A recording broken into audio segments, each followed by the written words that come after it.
Vamos imaginar a seguinte cena. A poeira acabou de baixar na arena da vida. Sabe aquela situação, tipo, depois do caos? Uhum. Quando o estrago já tá feito, né? Exato. Pode ter sido, sei lá, um projeto inovador que afundou tragicamente no trabalho. Ou uma apresentação que desmoronou na frente da diretoria. Ou até na vida pessoal. Uma tentativa de salvar um relacionamento que terminou com uma porta batida na cara. Nossa, sim. E o rosto da pessoa está literal ou metaforicamente enfiado na lama. E o que a nossa cultura ensina? Ensina que o passo seguinte é levantar num pulo, sacudir a poeira, dar aquele sorriso amarelo e fingir que nada doeu. Fingir que tá tudo ótimo. Pois é. Mas a neurociência e a psicologia comportamental sugerem algo radicalmente diferente. O que acontece no exato segundo após essa queda é o que vai definir, na verdade, o resto da nossa trajetória emocional. Partida fascinante, porque, assim, subverte tudo que a gente está acostumado a aplaudir. Sim, a gente adora uma história de superação rápida. Com certeza. Geralmente o foco é todo voltado para a glória da tentativa.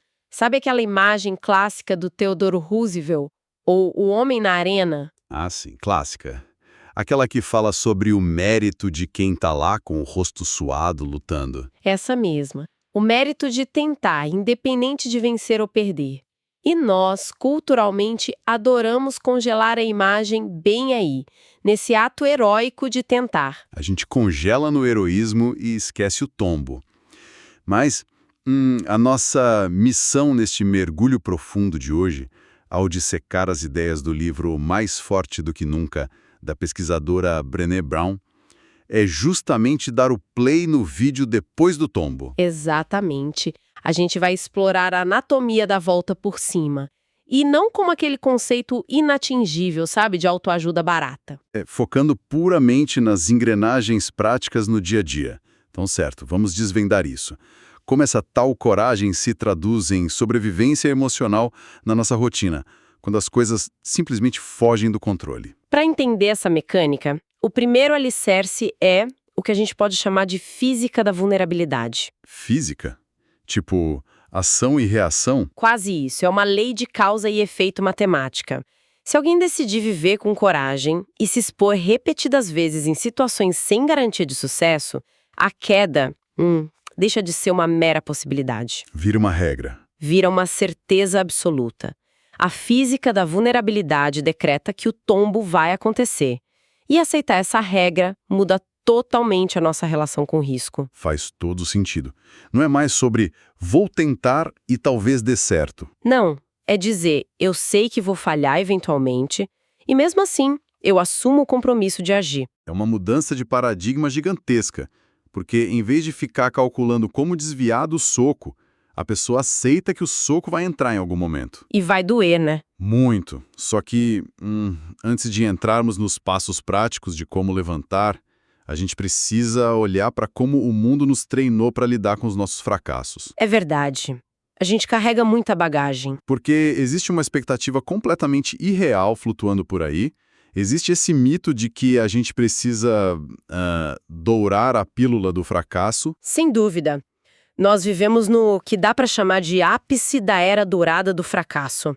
A sociedade atual até tolera celebrar o erro, tipo, em grandes eventos e tal. Nos palcos de palestras. Mas existe uma condição silenciosa, sabe, implacável. O erro só é aceitável e aplaudido se ele for imediatamente seguido por uma redenção limpa, inspiradora e, de preferência, muito lucrativa. A gente aprendeu a higienizar a queda, né? É a lógica das redes sociais e do cinema operando direto na nossa saúde mental. Exato, o famoso antes e depois. Isso. A gente vê o vídeo da empresa que começou na garagem e hoje está lá gigante na bolsa de valores. Mas ninguém mostra, tipo, o ataque de pânico às 3 da manhã. Ou aquele momento em que a conta bancária simplesmente zerou. Nós pulamos a parte sombria e cortamos direto para o troféu. E pular a parte sombria é perigosíssimo, porque é justamente lá que a verdadeira resiliência é forjada. Sim, é no processo que a coisa acontece. Tem algum exemplo disso no material que a gente analisou? Tem uma história maravilhosa sobre uma iniciativa chamada Fail Forward. Foi liderada por uma profissional chamada Ashley Good, junto à organização Engenheiros Sem Fronteiras. Engenheiros publicando falhas? Isso soa meio improvável. Totalmente. Mas ela percebeu que a organização estava perdendo aprendizados inestimáveis. E por quê? Porque os engenheiros morriam de vergonha de discutir o que não funcionava nos projetos. A vergonha paralisava o aprendizado. Isso. A resposta dela foi criar um relatório anual inteiro dedicado exclusivamente a detalhar falhas. Caramba, 14 fracassos enormes impressos e distribuídos. Olha, é o pesadelo de qualquer departamento de relações públicas. Imagina sugerir uma publicação dessas numa reunião de diretoria hoje em dia. Seria vetado na hora. Com certeza. Mas a genialidade da iniciativa ficou clara quando ela fez um pequeno experimento numa conferência. Ela perguntou à plateia quais palavras vinham à cabeça quando pensavam na palavra fracasso. E o que o pessoal respondeu? As respostas iniciais foram bem previsíveis, tipo medo, pânico, vergonha, tristeza. O pacote padrão. O pacote padrão. Mas em seguida, ela mostrou o relatório de erros dos engenheiros e perguntou: e como vocês descreveriam as pessoas que tiveram a coragem de documentar e publicar isso aqui? A percepção deve ter virado de cabeça para baixo na mesma hora. Completamente. As palavras mudaram na hora para coisas como inovadores, generosos, inteligentes, valentes. Uau! É uma virada de chave muito rápida. E é aqui que a gente chega no cerne da questão. Imaginar que é possível ser visto como inovador e corajoso, sem antes ter que chafurdar no pântano do pânico e da vergonha, é na verdade uma ilusão. Tirar do fracasso a sua dor real é o que a gente chama de dourar a pílula. E isso rebate de frente aquela noção bem antiga do que significa ser durão, sabe? No ambiente de trabalho ou na vida mesmo. A velha guarda ensina que ser durão é colocar uma couraça de ferro, não demonstrar fraqueza nunca e seguir em frente impassível. E os dados mostram justamente o oposto. A verdadeira definição de força não é esconder a dor. É ter a clareza de admitir, isso me machucou, enfrentar o desconforto e, acima de tudo, pedir ajuda. Perfeito. A impassibilidade não é força, é anestesia. A força real está em atravessar as emoções difíceis sem tentar amortecer o que a gente sente. E isso nos leva diretamente ao processo de como se reerguer, né? Porque o livro apresenta uma estrutura, e o primeiro passo dessa jornada é chamado de o reconhecimento. Isso mesmo. Já que não dá para fugir da dor e aquele atalho dourado é um mito, esse é o movimento inicial para quem acabou de tropeçar. E o mais instigante do reconhecimento é que ele não é um processo puramente mental ou intelectual. É biológico, né? É puramente biológico. O corpo sempre manda fatura antes da mente. É o batimento cardíaco disparando, a respiração que fica curta, as mãos suando. O instinto de lutar ou fugir assume o controle total. Assume.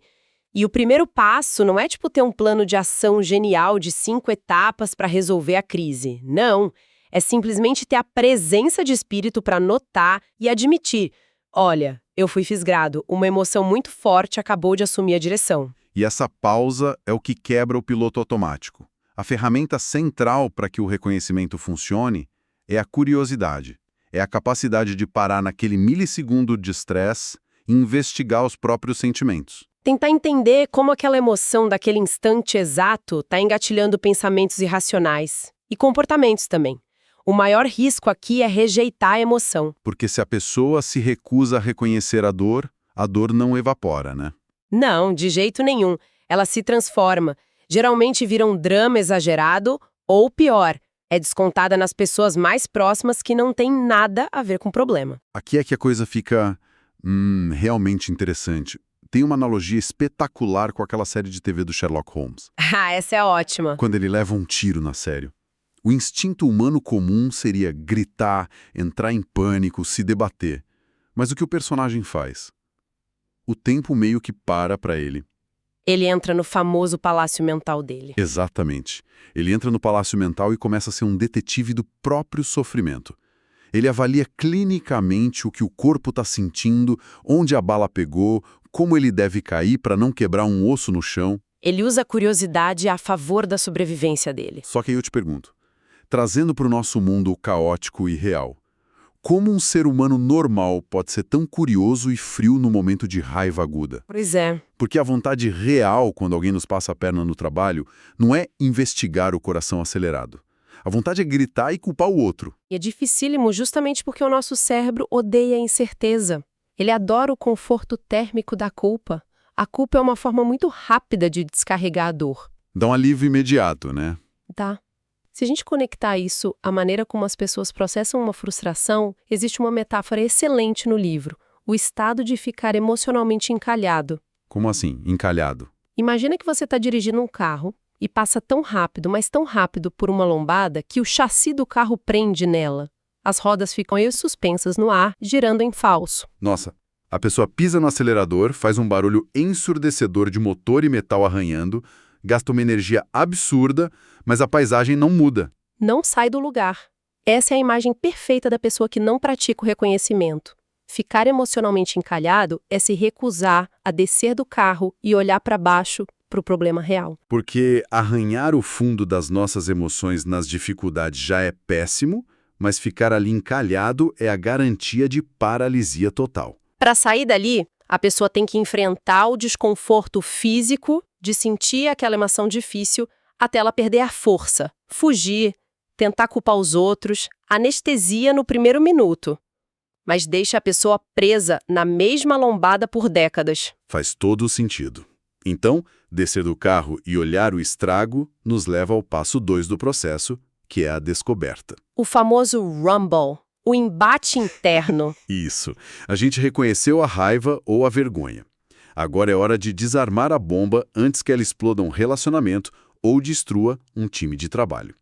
E a chave de tudo na descoberta é entender o poder das narrativas que a gente cria na própria cabeça. O cérebro humano é essencialmente uma máquina de contar histórias. Quando a gente é exposto a uma ameaça ou uma falha, ou mesmo, sabe aquele silêncio meio ambíguo do chefe? Vixe, o silêncio é o pior. O cérebro entra em curto-circuito. Entra.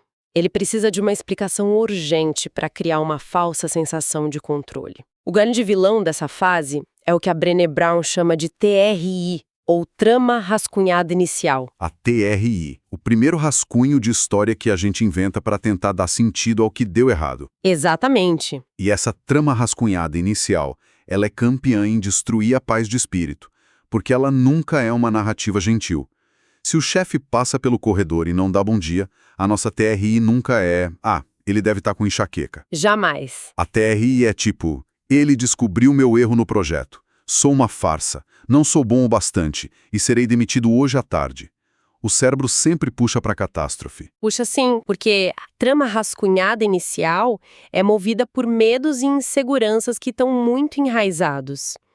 E o embate da descoberta consiste em sentar com essa história não editada e bater de frente com a realidade objetiva.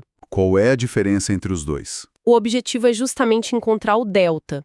O delta é a diferença matemática entre a história trágica que a gente inventou e a verdade dos fatos. E para encontrar esse delta, é preciso questionar as próprias suposições, né? E qual a melhor forma de fazer isso? O exercício mais eficaz é adotar a suposição mais generosa possível sobre a intenção da outra pessoa. É o princípio de assumir que todo mundo está fazendo o melhor que pode com os recursos que tem no momento. Ok. Vamos dissecar esse ponto com bastante cuidado. Porque, na prática, essa ideia de suposição generosa levanta uma bandeira vermelha gigantesca. Qual seria? Se a gente pensar no mundo corporativo, que pode ser bem cruel, ou até em dinâmicas familiares que são tóxicas, se alguém passa a agir sob a premissa de que o outro está sempre dando o seu melhor, não tem um risco gigante dessa pessoa virar um tapete para os outros pisarem? É um ótimo ponto. Porque é muito fácil confundir essa generosidade com a ingenuidade de quem não sabe se defender, não acha? É uma preocupação vital. E essa confusão entre generosidade e permissividade é extremamente comum. A compaixão sem fronteiras claras gera um ressentimento muito tóxico, tanto para quem sofre quanto para quem causa o dano. Então, como é que não vira tapete? A verdadeira aplicação dessa ferramenta exige que a suposição generosa seja acompanhada por limites de ferro. É manter a integridade pessoal enquanto se avalia a intenção alheia. Tá. E como isso soa na vida real? Dá um exemplo pra gente. Na ática, é separar a intenção da pessoa do comportamento inaceitável. Imagina um colega de trabalho que está muito sobrecarregado e começa a gritar com as pessoas na reunião. Bem comum. A suposição generosa é você entender internamente. Ele está se afogando em pressão e não tem inteligência emocional para lidar com isso agora. Ele está fazendo o melhor que consegue com o emocional que tem. Certo. E o limite? A imposição de limite é olhar nos olhos dele e dizer de forma muito firme: eu compreendo que a situação está tensa, que todo mundo está no limite, mas esse tom de voz comigo é inaceitável e precisa parar imediatamente. Nossa, muito claro. Eu preciso que você encontre outra forma de expressar frustração. Ou seja, a generosidade não é um passe livre para o abuso. Ela é só um filtro que impede que você leve a falha do outro para o lado pessoal. Então, o que tudo isso significa quando a gente coloca a mãe na massa, no trabalho diário, tem um exemplo no material que ilustra perfeitamente essa dinâmica. Pensa num líder. Uma situação super comum. O gestor está acompanhando a equipe dele numa reunião pesada e o cliente começa a ser francamente desrespeitoso com os funcionários. Sim, um momento de alta tensão. O gestor, pego de surpresa e, sei lá, intimidado, congela. Ele não defende o time, ele se omite por completo na hora H. Esse é um cenário excelente para a gente analisar, porque a omissão é uma queda brutal na liderança. E quando esse gestor voltar para a mesa dele, a trama rascunhada inicial vai ser massacrante. Exato. A TRI dele vai bater assim: sou um fracasso total, sou um covarde, não sirvo para ser chefe, não sirvo para liderar.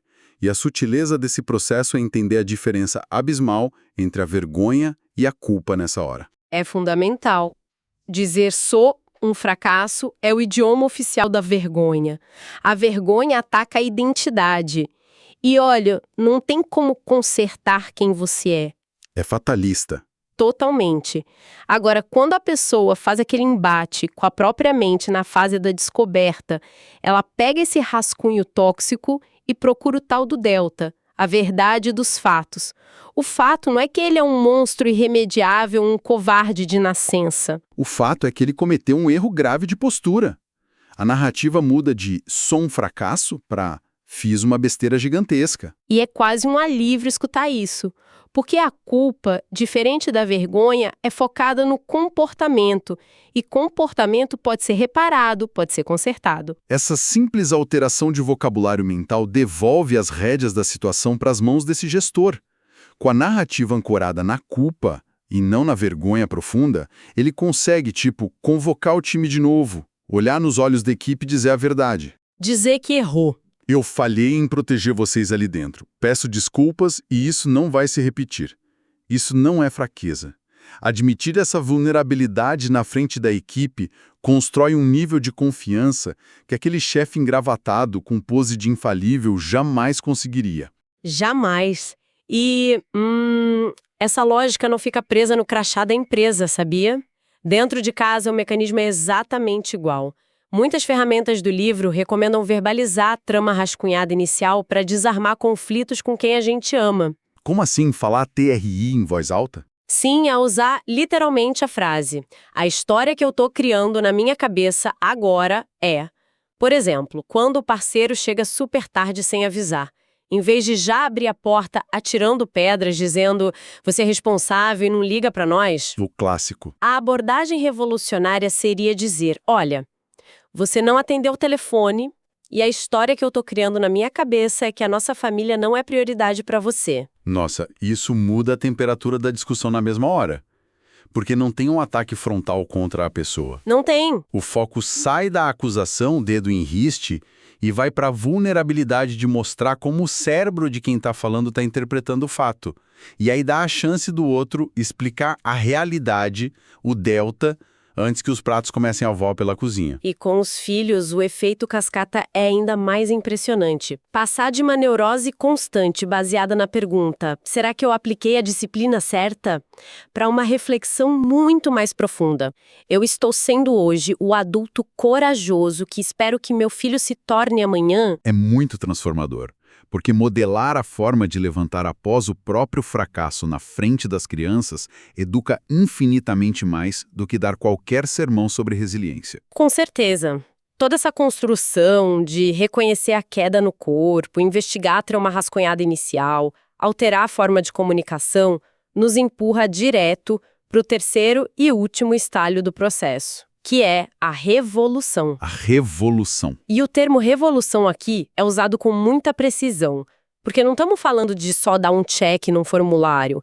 É o início de um novo formato de interação com a realidade. Mas por que revolução e não apenas evolução? O que muda na prática ali no dia a dia quando a pessoa chega nesse ponto? É que a diferença entre mudança evolutiva e revolucionária é o nível de ruptura, sabe? A evolução é contínua, é gradual. A revolução é uma insurgência. É você derrubar uma estrutura velha de crenças. Uma quebra total? Sim. O último passo acontece quando a pessoa pega essas verdades duras que encontrou no Delta, as lições de humildade, os limites que precisou impor, o perdão, e utiliza tudo isso para reescrever um final novo, mais corajoso para suas experiências. Vai bem além de uma técnica de inteligência emocional para aumentar a produtividade. Muito além. Dar a volta por cima é descrito, na verdade, como uma prática espiritual baseada na conexão orgânica entre as pessoas. Prática espiritual baseada na conexão? Mas como é que isso funciona, sabe? No suor do dia a dia, pegando o trânsito, lidando com boleto. Significa entender visceralmente que a gente não está sozinho nas nossas falhas.